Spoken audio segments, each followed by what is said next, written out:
안녕하세요. 김태훈 목사입니다. 빵집 목사의 뚜벅뚜벅 메시지. 오늘은 야고보서 묵상 5번째, 온전한 믿음의 공식은 야고보서 2장 14절에서 26절의 말씀 가지고 뚜벅뚜벅 메시지 시작하겠습니다. 여러분, 복개천 지하에서 쿵쾅거리는 소리가 한 달 가까이 계속 이어지고 낯선 사람들이 복개천을 들락거리면서 철근을 가지고 나왔습니다. 이상하게 여긴 주민이 경찰에 신고했고, 경찰이 출동해서 복개천에 들어가 봤더니 몇 사람이 복개천 지하에 콘크리트를 부수고 철근을 훔치고 있었던 것입니다. 그를 잡아다가 조사를 해봤더니 한 달 넘도록 복개천에서 철근을 계속해서 빼서 고물상에 팔았던 것이죠. 그런데 이상한 것은 주일에는 철근 도둑들이 쉬었다는 거죠. 경찰이 조사를 해봤더니 도둑들이 교회를 다니는 사람들이었는데 주일에는 교회에 가서 예배를 드리느라고 철근 도둑질을 멈춘 것이었습니다. 일주일 내내 철근 도둑질을 하고 주일에는 주일 성수를 한다고 교회에 나와서 예배를 드린 것입니다. 극단적인 예화이겠지만 한국교회의 문제점 중에 하나는 바로 신앙과 생활이 이분화되어 있다는 겁니다. 신앙은 신앙이고 생활은 생활이라는 잘못된 생각이 한국교회를 병들게 하고 있습니다. 세상 사람들은 하나님을 믿는 성도와 교회를 통해 자신들과 다른 차이점을 보기를 원하거든요. 그런데 과연 차이점이 있는지요? 믿지 않는 사람들의 눈에 성도와 교회 속에서 자신들과 별다른 차이점을 발견할 수가 없다는 것이 문제입니다. 그러다 보니까 세상 사람들이 선한 눈을 가지고 교회를 보지 않습니다. 26절 보십시오. 영혼 없는 몸이 죽은 것 같이 행함 없는 믿음은 죽은 것이니라. 우리의 생명은 영혼과 육체로 이루어져 있습니다. 만약 우리의 몸에서 영혼이 없다면 그것은 시체죠. 시신입니다. 영혼이 없는 몸을 살았다고 할 수 없겠죠. 마찬가지입니다. 믿음이 있다고 말하면서 말을 하면서 그 믿음이 삶 속에서 행함으로 보이지 않는다면 그 믿음은 가짜고 죽은 것이래죠. 좋은 나무는 그 열매를 보면 알 수 있는 것처럼 온전한 믿음은 그의 삶 속에서 생활 속에서 나타나는 행함을 보면 알 수 있다는 것입니다. 주일에 예배를 거룩하게 드렸다고 은혜를 받았다고 말하면서 월요일에 복개천으로 출근해서 철근을 도둑질하는 그 믿음을 어떻게 좋은 믿음이라고 말할 수 있겠습니까? 도둑질을 해도 걸리지 않고 많은 것을 도둑질할 수 있다는 것을, 도둑질할 수 있는 것을 하나님의 은혜라고 믿음이라고 말한다면 그것은 자기중심적인 왜곡된 병든 믿음이지요. 오늘 본문에서는 그것을 죽은 믿음이라고 말을 합니다. 예수님은 온전한 믿음은 행함과 하나가 되는 것이라고 마태복음 7장 21절을 통해서 가르쳐 주셨습니다. 나더러 주여 주여 하는 자마다 다 천국에 들어가는 것이 아니요 다만 하늘에 계신 내 아버지의 뜻대로 행하는 자라야 들어간다고. 이 말씀은 주여 내가 믿습니다 고백하는 자가 천국에 들어가는 것이 아니라 내가 믿는 하나님의 말씀을 행하는 자라야 들어갈 수 있다는 것입니다. 이 말씀을 통해 예수님께서 강조하신 것은요, 믿음과 행함은 하나라는 것입니다.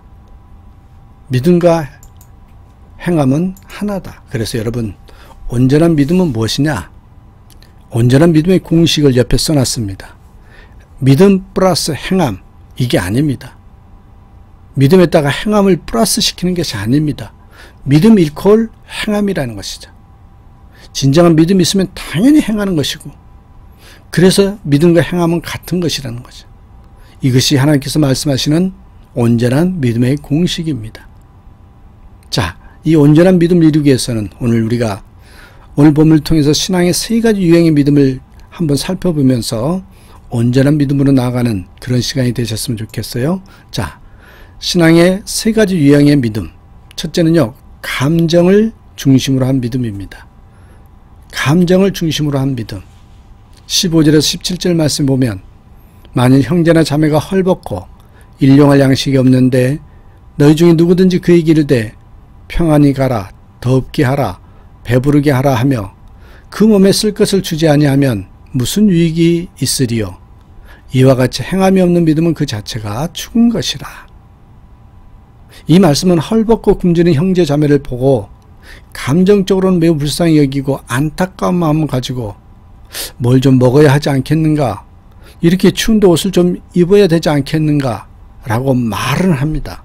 말을 해요. 그러나 정작 그들에게 자신의 것 중에서 어느 것도 나눠주지 않고 돌아선다면 그것이 무슨 의미가 있느냐는 것입니다. 우리의 믿음이 살아있는 믿음 되게 하려면 감정에만 치우치거나 말로만 하는 신앙 고백의 차원을 속히 벗어나야 합니다. 우리나라 교인들은 특별히 매우 뜨거운 신앙을 가졌다고 평가받고 있습니다. 세계 어느 나라 교인들도 따라오지 못할 만큼 열심히 모입니다. 우리나라 교인들처럼 뜨겁게 기도하는 교인들도 없습니다. 새벽 기도회가 세계에서 유일하게 우리나라 교회만 있대죠. 그것도 부족해서 목요 기도회, 금요 철야 기도회, 기도원 특별 집회, 거기 모이면 30분 이내로 분위기가 달아오릅니다. 통성 기도를 시작하면 1분 이내로 하늘이 진동하도록 기도합니다. 반면에 사회에서 일어난 좋지 않은 사건들에 꼭 기독교인들이 포함되어 있다는 것도 우리가 참 아이러니한 그런 모습입니다. 요즘은 교회가 세상을 걱정하는 것이 아니라 세상이 교회를 걱정하는 꼴이 되었다고 하죠. 우리나라 교인들이 그렇게 열심히 모이고 그렇게 뜨겁게 기도하는 사람들이라는 것이 자랑스럽고 감사한 일입니다. 안 하는 것보다는 하는 게 훨씬 낫습니다. 그러나 거기서 그치지 말고 그 열심과 뜨거움으로 삶을 변화시켜서 나가는 그런 살아있는 믿음으로 변화되었다면 얼마나 좋겠느냐는 것이죠. 거기에 진정한 믿음의 감동이 있습니다. 감정에만 머무르면 안 된다는 거죠. 두 번째 유형이 여러분 지식을 중심으로 한 믿음입니다. 지식을 중심으로 한 믿음. 첫 번째는 감정, 두 번째는 지식. 19절 20절입니다. 내가 하나님은 한 분이신 줄 믿느냐? 잘 아는도다. 귀신들도 믿고 떠느니라. 아, 허탄한 사람아, 행함이 없는 믿음이 헛것인 줄 알고자 하느냐? 우리가 하나님이 한 분인 줄 믿는다고 하는데 귀신은 하나님에 대해 우리보다 더 잘 알고 있다는 말입니다. 우리들은 하나님이 어떤 분인지 안다고 말하면서도 하나님을 쉽게 생각합니다. 그러나 귀신은 그렇지 않습니다. 귀신은 하나님의 권세와 능력이 얼마나 큰지를 알고 있기에 부들부들 떤다 라고 말합니다. 여기서 떤다는 말은 사시나무가 바람에 떨듯이 떤다는 의미거든요. 귀신이요, 우리보다 하나님에 대해서 더 잘 알고 있다는 말입니다. 사단도 하나님의 말씀을 잘 알고 있습니다. 사단이 광야에서 예수님을 유혹할 때도 그가 인용한 것이 하나님의 말씀이었잖아요. 하나님의 말씀은 우리들이 성숙한 신앙생활을 하는데 꼭 필요합니다. 그러나 그 말씀을 내가 지식적으로 많이 알고 있다고 해서 성숙한 믿음의 사람은 아닙니다. 도리어 더 많이 아는 것이 병이 될 수도 있습니다. 차라리 모르면 겸손하기라도 하는데 알고 있기 때문에 가르치려고만 하지 배우려고 하지를 않습니다. 그러다 보니 말씀대로 살지도 못하면서 교만해지기만 합니다. 그것은 신앙의 병 중에 중병이거든요. 성경 공부한다고 이곳저곳을 기웃거립니다. 이곳에서 이런 은혜를 깨달았고 저런 은혜를 깨달았다고 합니다. 그러나 삶의 자리에서는 다른 사람들에게 짐이 되고 신앙의 보직이 되지 못합니다. 교회 공동체의 아픔이 됩니다. 바른 신앙이라고 할 수 없습니다.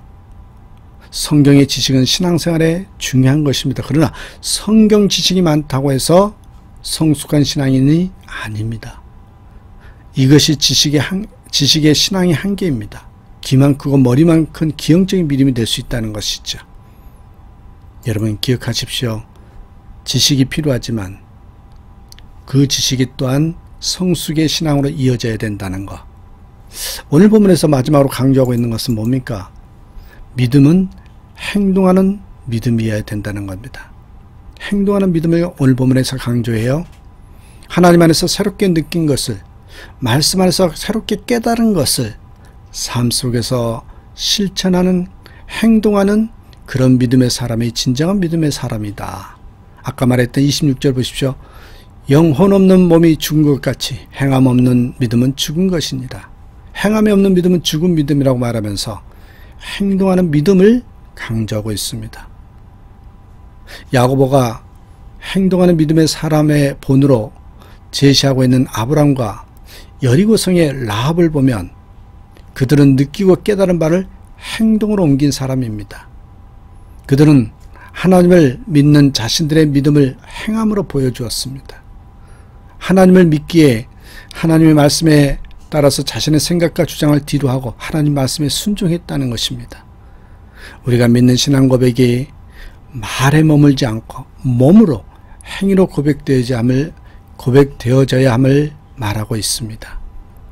미국에서 두 번째로 큰 약방 체인점 중에 하나가 어커드 드럭이라고 합니다. 전국에 1700개 점포를 가지고 있대요. 그 주인이 잭 에커드인데요.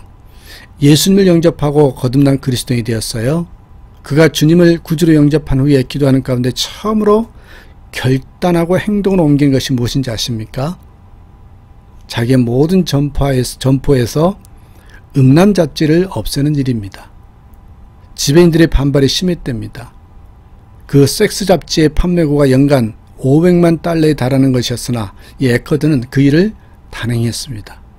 그러자 다른 약방에서도 음란물 판매 추방운동이 시작되었죠. 날마다 주님과 동행하니 돈을 버는 것보다 중요한 것, 여러분 그것들이 계속 내 눈에 보입니다. 나는 내 눈에 보여주시는 대로 행할 때 기쁨이 충만합니다. 이렇게 고백했던 사람의 에커드입니다. 그렇습니다. 믿음과 행함은 결코 분리될 수 없는 것이죠. 바울과 야고보가 다르지 않습니다. 바울이 말한 믿음도 행함이 포함된 믿음이고 야고보가 말한 행함도 믿음을 전제로 하는 행함입니다. 믿음이 없는 인간의 선행은 결국 교만이 되고 자기 도취에 빠지게 됩니다. 행함이 없는 믿음은 결국 위선자를 만들고 그가 믿는 하나님께 영광을 돌지 못합니다. 그래서 오늘 보면 22절에서 뭐랍니까?